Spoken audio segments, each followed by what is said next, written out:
Thank you, darling. Yeah, some say revenge is a dish best served cold. So whatever happened to that Bob guy you were after? Personally, I'd like to hear some of your other adventures. Like, I don't know, do you ever go toe-to-toe with a red man?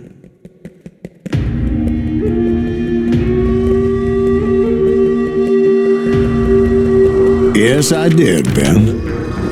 I remember once I was after this renegade Apache, Grey Wolf. Strangely enough, revenge was also his primary motivation.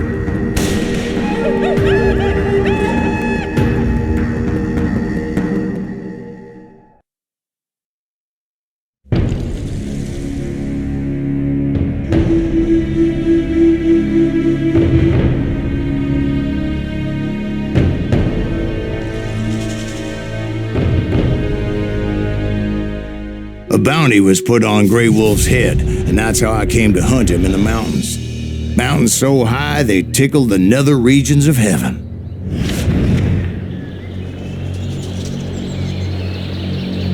Grey Wolf was a Chiricahua Apache medicine man who had led a war party in revenge for a massacre against his people. The U.S. Army had attacked his tribe during his daughter's sacred sunrise ceremony, and the slaughter was unspeakable. I understood his anger, as there's nothing more traumatic than seeing those you love die in a cruel and painful death.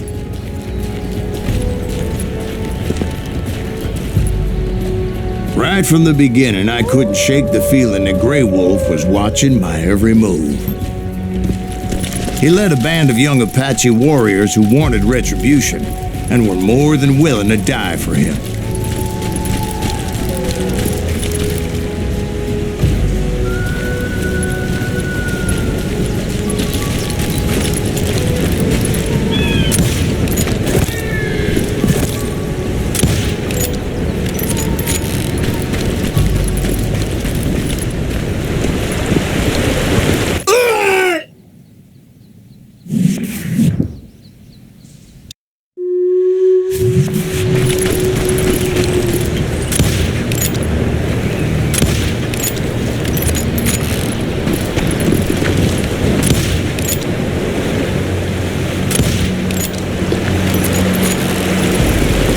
They saw me before I saw them.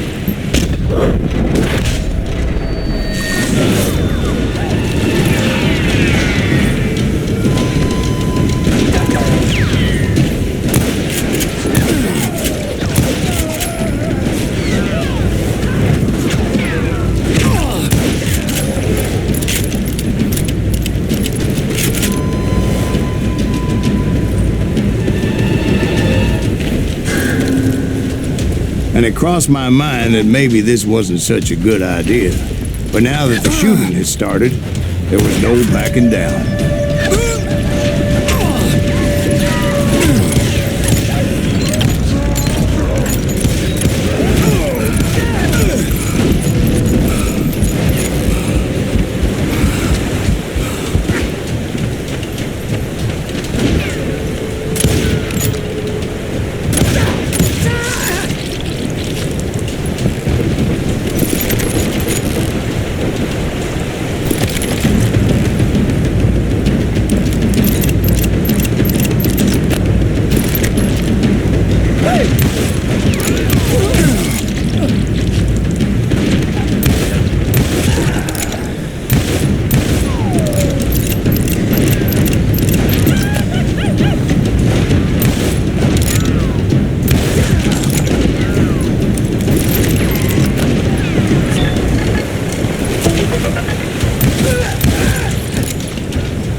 It was rugged country, the winter home of the Chiricahuas, and that's why they had retreated there.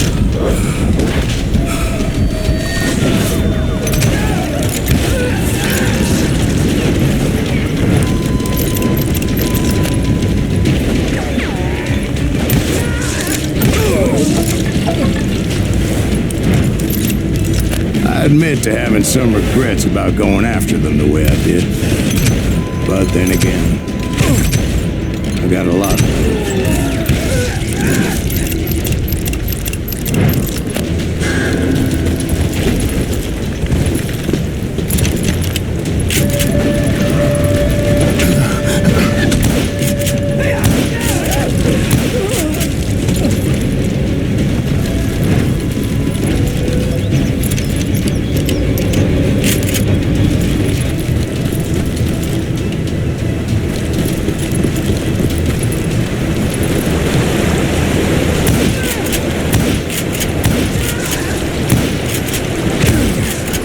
Did you find Grey Wolf? Not at that moment, but I did find the entrance to their hideout.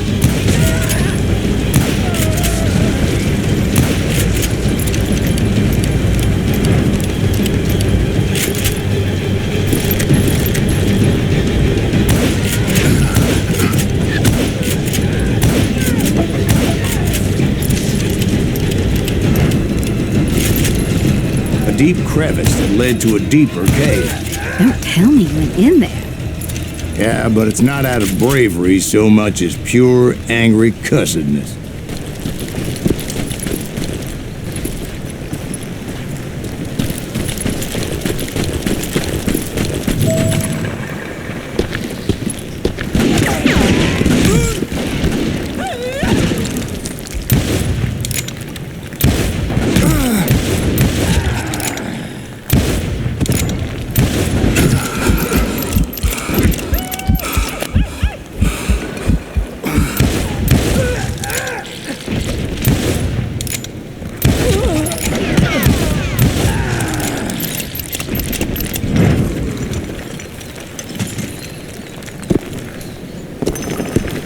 See, back then, I had a stubborn streak a mile wide, and I wasn't about to back down.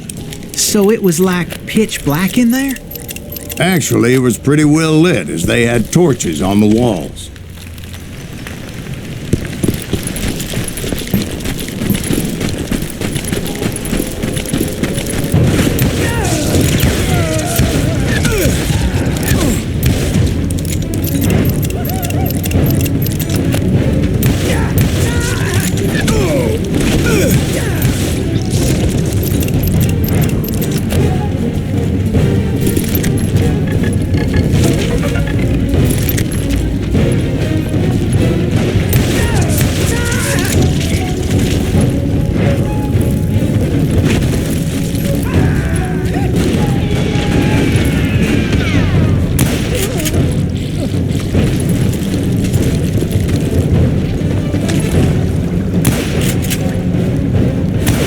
Was his cave?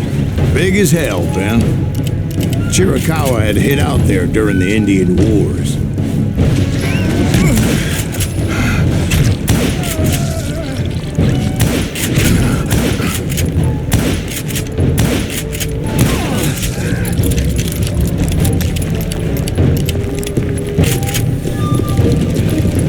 They thought it was haunted with the ghosts of those murdered by the horse soldiers.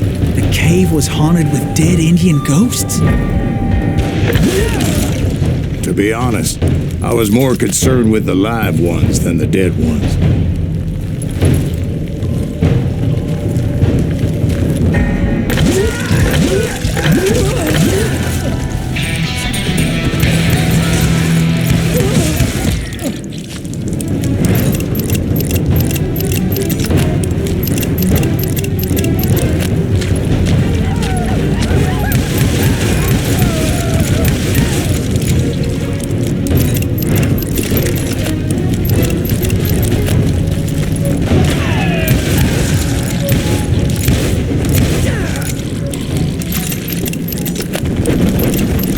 How come you know so much about engines? A few years back, I was married to two Mescalero women. At the same time? Yeah, they were sisters. Polygyny is traditional among the Mescalero. So what happened? Oh, I had to get out of there. Those girls never shut up. Both of them nagging at me all the time. Drove me half crazy. Haven't seen them since.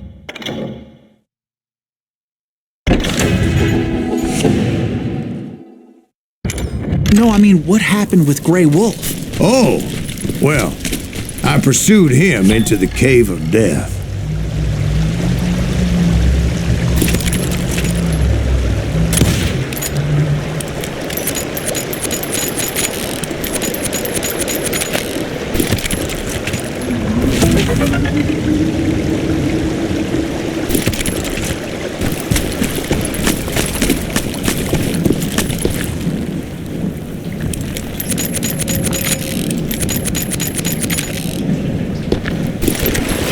I came upon this flooded grotto, and that's when I saw him. He came to me unarmed and unafraid. His voice echoed in the shadows, and I sensed he meant me no harm. You carry great darkness in your heart, and if you do not release it, it will claim your soul. The sound of his voice put some kind of ancient Indian spell on me. As his story unfolded in my mind. You will come to this place again and kill many more men, but the darkness will grow until it consumes everything that you are.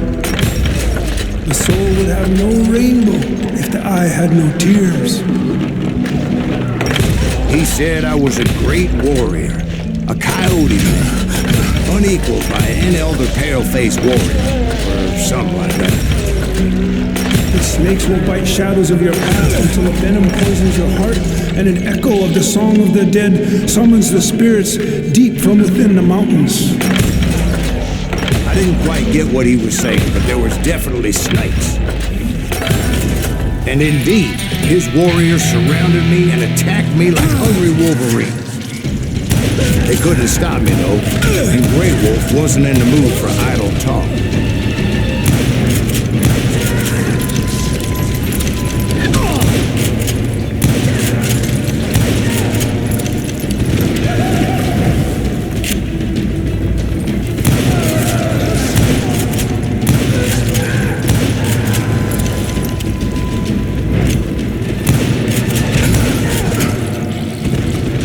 I swear I couldn't see any way out of this trap.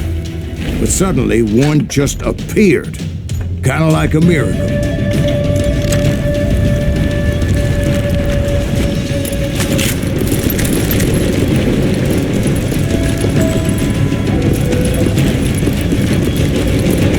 I felt like I would be lost in that damn cave forever.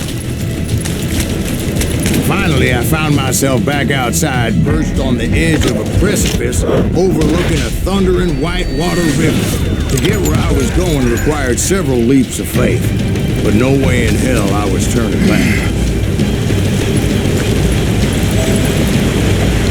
I chased after it, determined to make him explain the meaning of all that mumbo-jumbo.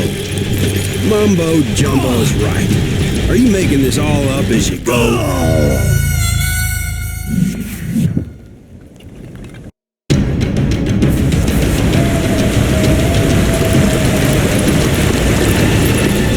Dozens of Apache warriors aiming at me from on high. Dozens? Well, maybe not dozens, but there was a lot of them. At least 3 or 4. Well, more than that, little lady.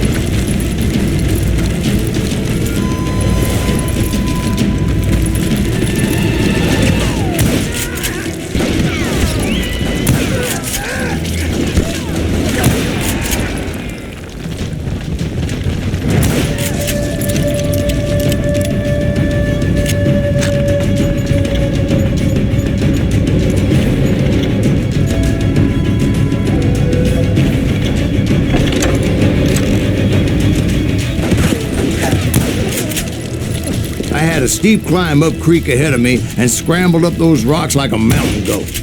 I was determined to locate Grey Wolf and find out exactly what the hell he was trying to tell me. And wouldn't you know it, that crafty son of a bitch led me right into a trap. What kind of trap? Well, son, there had to be at least 100 Apaches surrounding me. 100? God be my witness. Oh, come on. Who are you kidding? Hey, I believe you. Come on, tell us how it ended. All right, but I'm not gonna drag this out. Where were we? You were surrounded by 100 Apache warriors.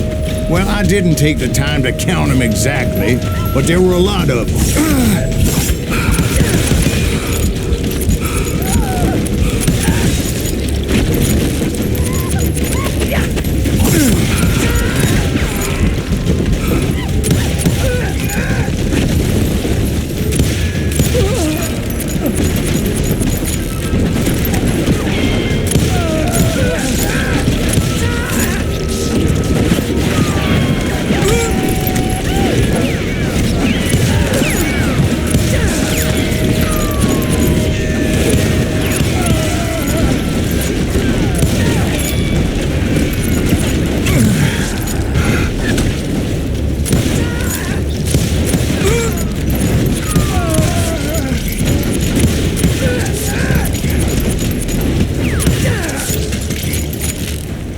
And in the end, a path appeared before me that I had not seen before. I followed it as I desperately needed to find out what Grey Wolf was trying to tell me. But it was like that son of a bitch disappeared into thin air.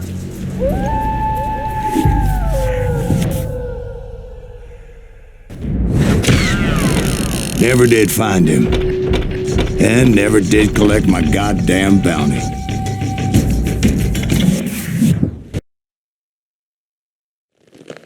Thank you, darling. It's interesting how the truth can sometimes seem might malleable, depending upon your point of view. Like how those dime novels make you out to be something you're not? Jack, don't be starting trouble. No, he's right. They do tend to exaggerate. Did they exaggerate your part in taking down the Daltons? Well, I was there in the flesh, boy, so I saw what happened firsthand.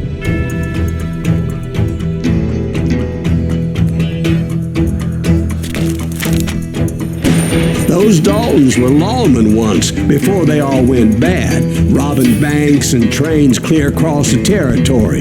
Until Coffeeville, of course. I was one of the citizens who took up arms that day. Fighting on the side of right? I did my best, sir. We all did.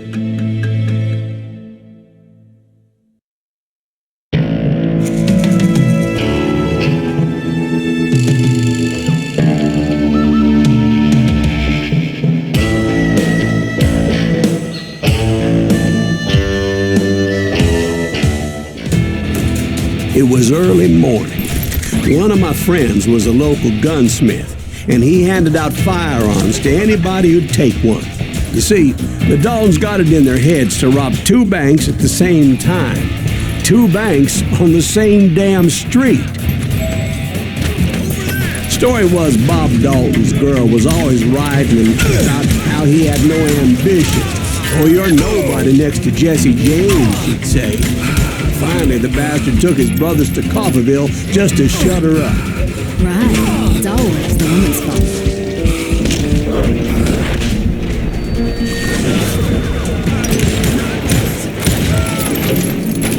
Well, the locals recognized the Daltons right off. Before they could get away, half the town took up arms to defend their property. Hey, we got us a hero. Put some holes in him!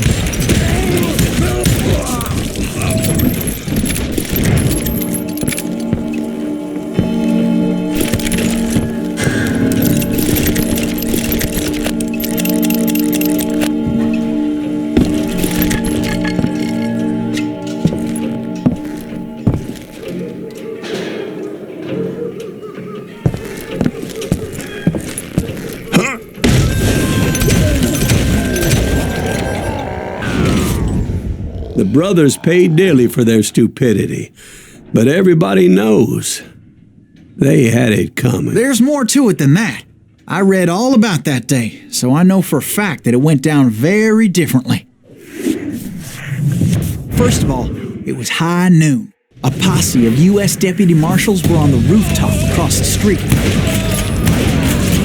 Get ready, boys. They're gonna make a move. The lawmen had been tracking the Daltons for months, and now they finally had them dead to rights. Among them was a bounty hunter feared by many a lawbreaker. This man had no intention of letting the Daltons slip away. The marshals tried to get the Daltons to surrender. They'll give up eventually. We just gotta wait for some of the bitches out. But this bounty hunter knew that the brothers were far too proud to ever lay down their guns. He went in there alone to confront those criminals. One of the marshals shouted, "Where are you going? Are you crazy?" Hey, where do you think you're going, dumbass? That rifle's mine. But he paid him no mind. He saw a way to get around to the back of the bank. Then he figured out how to hit the Daltons from a direction they weren't expecting.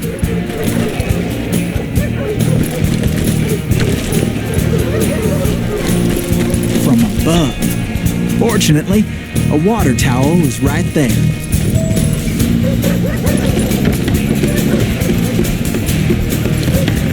A moment later, he was climbing up a steep ladder, laughing at danger as he did.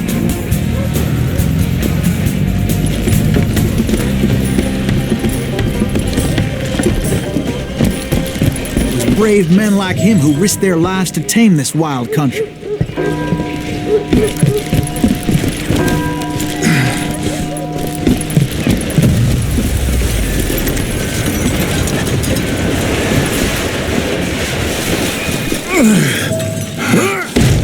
We've got company.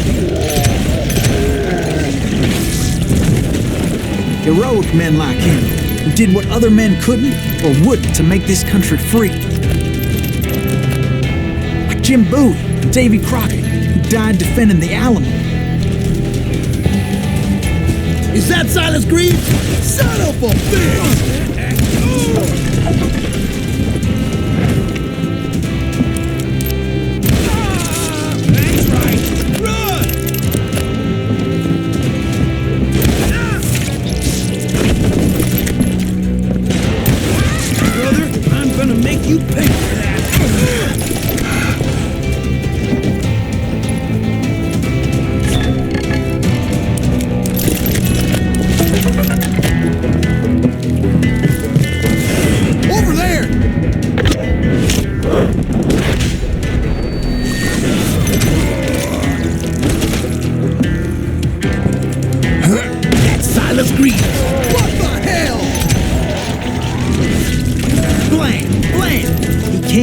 Victorious, taking down those thieving Daltons. His name was Silas Greaves, and when the dust finally settled, he was the last man standing. Sorry, kid, but that just wasn't the way it happened.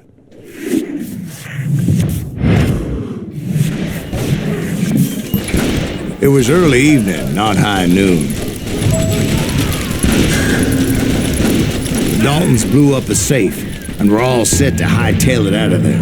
I was late to the party, and Coffeeville was already up in arms. Those pathetic deputies surrounding the bank were dropping like flies.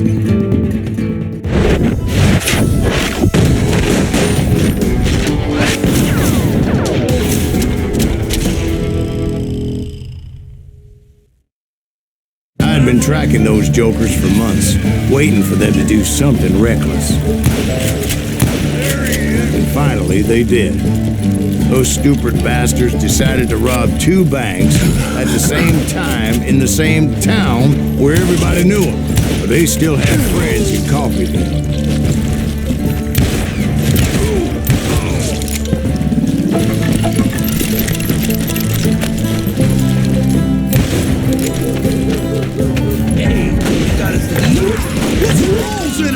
Those friends came after me like a pack of wild dogs, tooth and nail. They were coming at me from all directions. I caught sight of the Daltons running with the money and didn't want to lose them. The problem was, they knew the town better than I did. And to top it off, I found myself in the middle of another shootout in Tyre. Did the Daltons hold up in somebody's house? No, it was the Smiths, I believe. They were cousins of the Daltons. And they were shooting at the Browns, who were shooting at the Daltons, which wasn't any surprise, because those two families have been feuding forever. And since the Joneses are related to the Browns, they shot at the Smiths, pissing off the Heimhoffers, whose daughter recently married a Smith. Well, bullets were flying every which way as all the old feuds in Kansas caught fire all at once. There was a hell of a lot of pissed off people in Coffeyville that day. But that's just the way life is sometimes. Shit happens.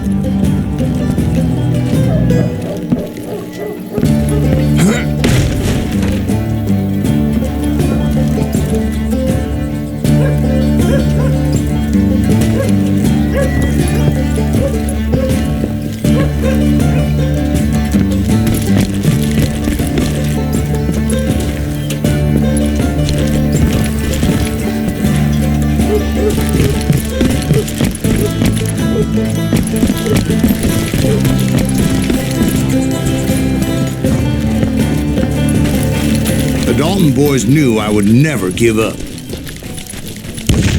Those Daltons weren't the sharpest knives in the drawer, but they always stood together. They set a trap to slow me down and allow at least two of them to escape. The third brother stayed behind to plant me, just in case that trap of theirs didn't work.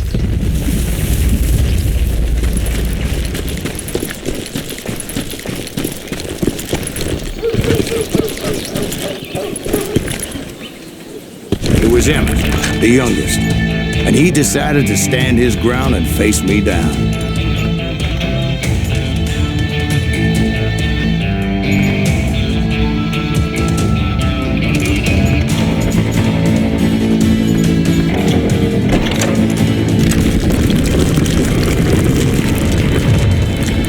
I ain't afraid of you, Silas Greaves.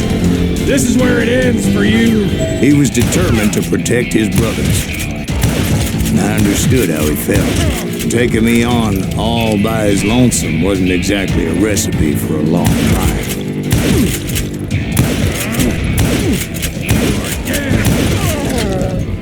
But Emmett Dalton survived the robbery in Coffeyville. He's the only Dalton who did.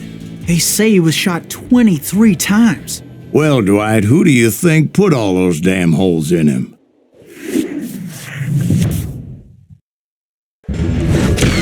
But I have to admit, that boy had grit.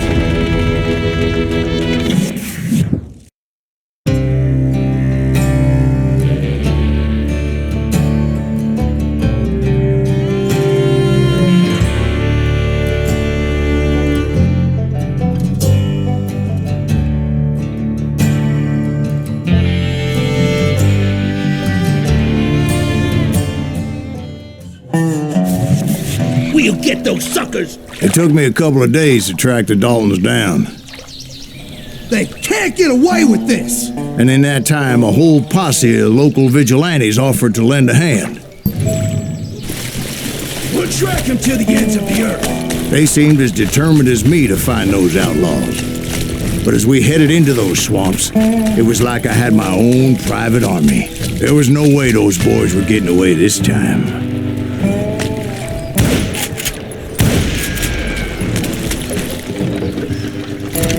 It was early fall, right? Beautiful time of year. At least you had the weather on your side. Not by my recollection. It was damp and foggy as hell. It was tough to stay on a true course, so we kept an eye out for landmarks.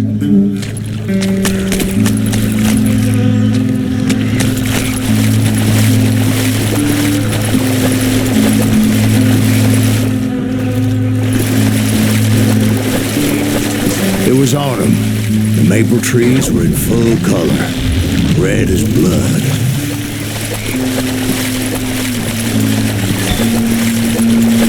The rains that year were torrential, so the whole area was flooded. The vigilantes had spread out wide, and pretty soon I couldn't see anybody.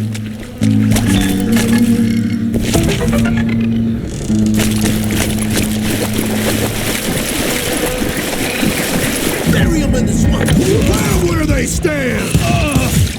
Except for some bitches ahead of me wanted to do me harm, so I had to face them alone. I wondered why my compatriots didn't come running when they heard the shots.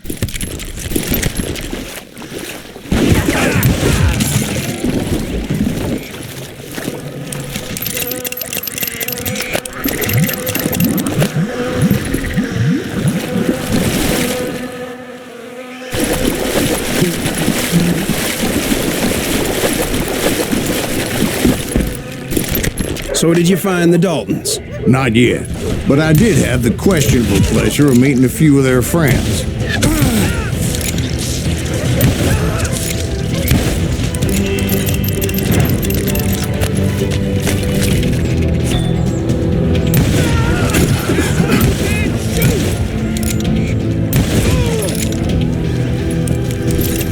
The boys had established quite a reputation by that time, so they attracted all manner of riffraff to their cause. Ain't no place to hide from me. Ready to make your bed. Gonna need a dustpan to pick you up.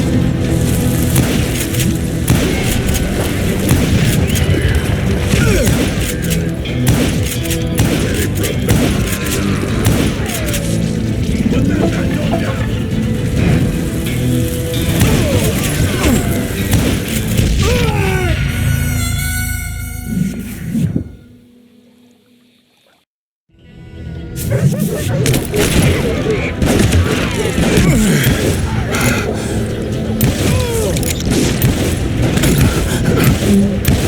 Brother, I'm gonna make you pay for that.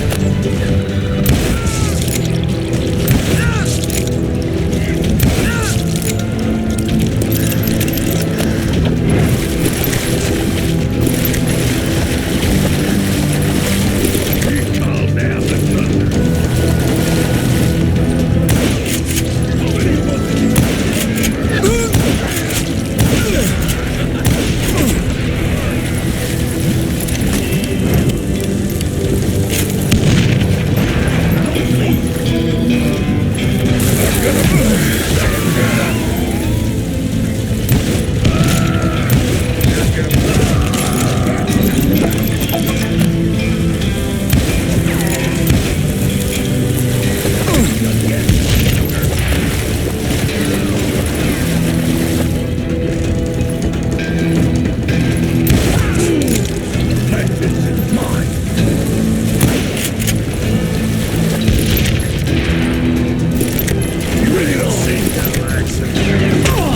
Point being, I was under serious attack. And my reinforcements was nowhere to be seen.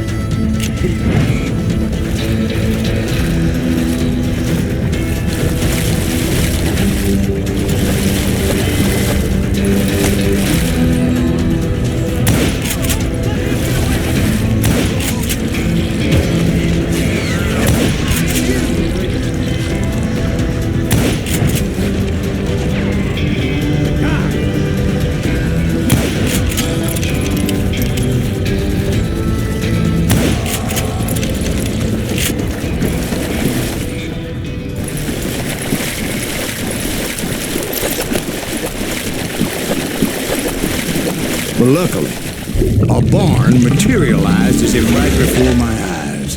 I scrambled up top to get a better view.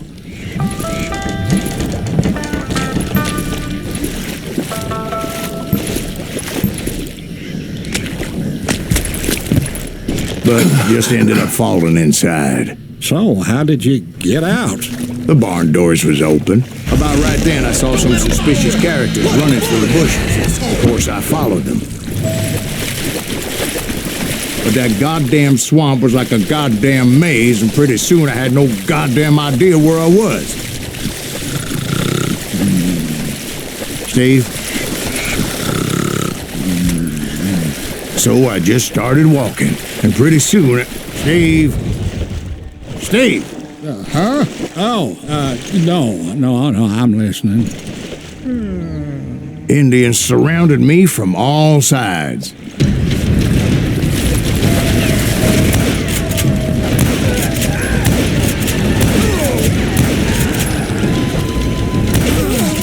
Indians?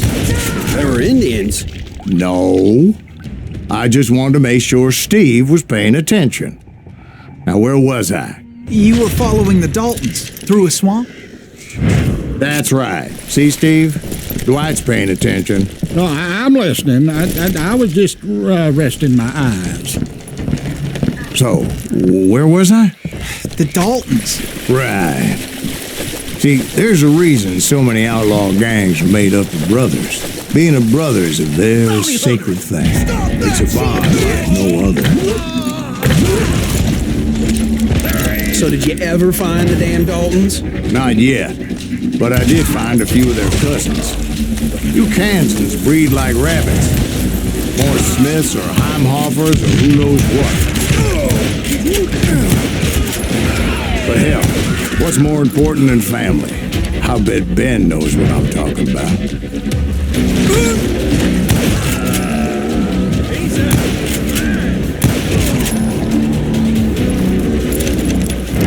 Somebody kill that son-of-a-bitch!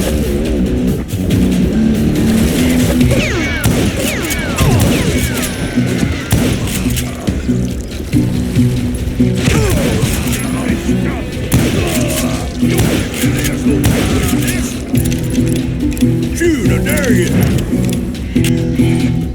East you around corners.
Dalton boys were out there somewhere, standing together against anyone who would threaten them.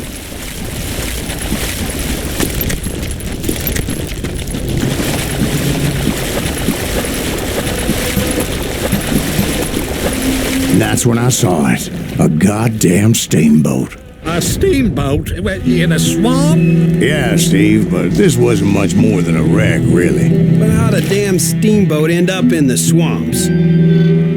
Guess it floated off during the flood of '89. Now, was it a stern-wheeler or a side-wheeler?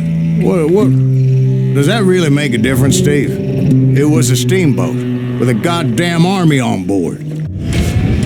It was then that a fusillade of bullets come raining down from on high. And those vigilantes who accompanied me weren't anywhere to be found. But among those men that were shooting at me, I thought I saw some familiar faces.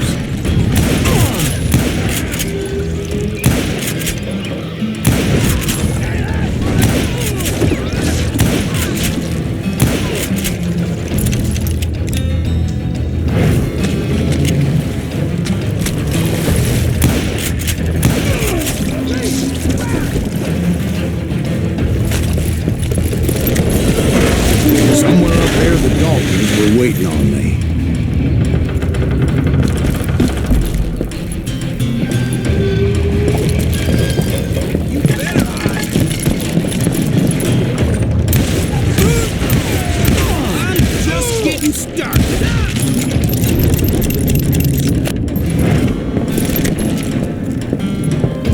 Sounds like you don't give up too easy. That's the kind of man I am, Ben. I set out to do something. I do it. Surrender just ain't in my nature. Plus, I'm stubborn as hell.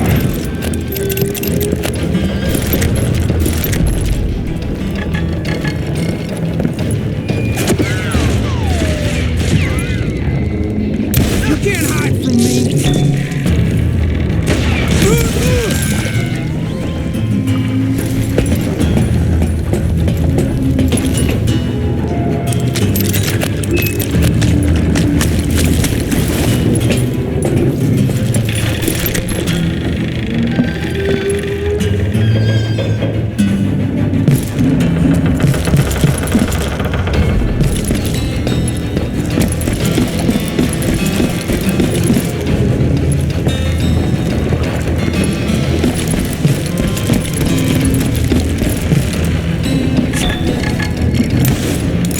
About then, much to my relief, the vigilantes finally arrived. Their leader motioned at a cabin in the middle of the top deck, pointing me directly at the Daltons. I finally had them, after months of dogged pursuit.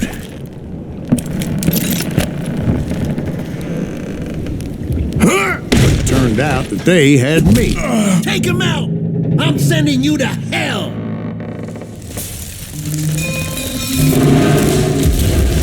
The Daltons had played me like a fiddle. Apparently, the vigilantes were on their damn payroll. They didn't just want to shoot me. They wanted to burn me alive. But finding my way out of a burning labyrinth proved to be quite a challenge. It was a riverboat, right? I mean, it's not like it was a goddamn ocean.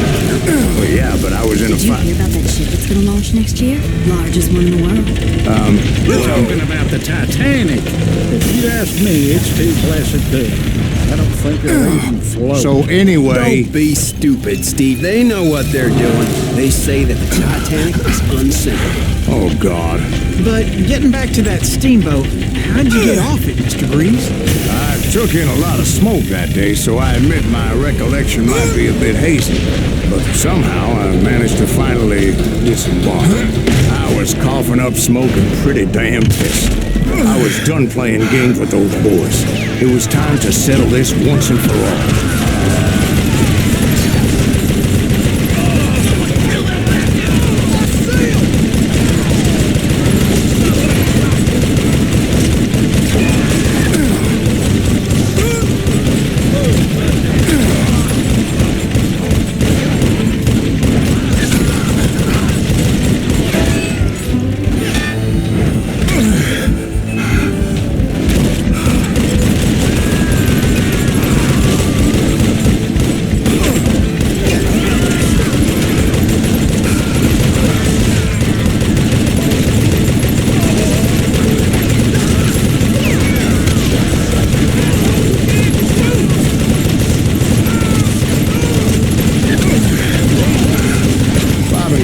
About to come at me one at a time. They were in this together. Two brothers side by side, determined to take me down. Confident that this time the odds were on their side.